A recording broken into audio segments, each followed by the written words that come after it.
In this last panel, I just want to zoom out to look at two objects which have captured moments of Iron Age conflict.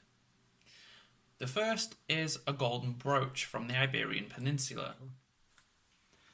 Representations of the human form, in what we would consider to be a realistic sense, are few and far between, especially in the later Iron Age. But the Braganza brooch, from around the 3rd century BC, is one exception. The Celtic warrior here wears a helmet with his sword drawn. He's got an oval-shaped shield, and he's facing off against this dog-like creature. Or perhaps it's just a ferocious companion. He does seem quite calm about the situation. The Celtic peoples didn't write anything down, so we don't still have any of their stories. But objects like this give us a glimpse into a world of heroes, heroines, fantastic beasts and legendary weapons. In the previous panel, we saw that obvious repair was a common way of showing that an object has had a history. And I think that the Braganza brooch builds on this by demonstrating that weapons and other objects were involved in stories. Perhaps the most powerful weapons in the Iron Age were the ones that had seen the most action and gathered the most renown. In this way, these notorious weapons, these dangerous pieces of Celtic art, could have had the desired effect on people without ever physically being used.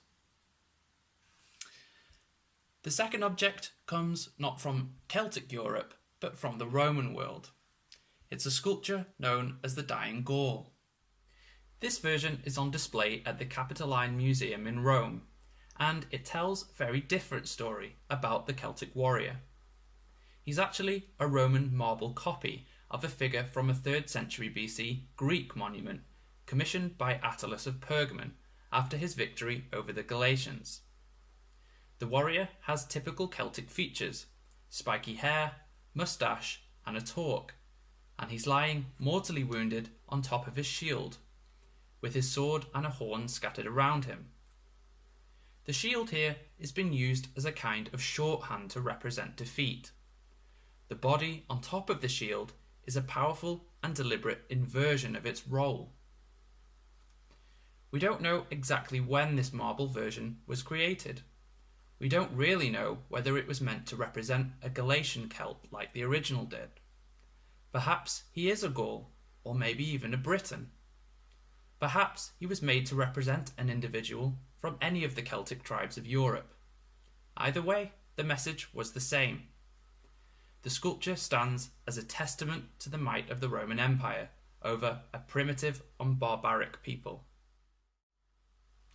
The Dying Gaul reminds us that, as ferocious and well equipped as the Celts often were, their style of small-scale skirmishes and one-to-one duels were ultimately no match for organised Roman warfare.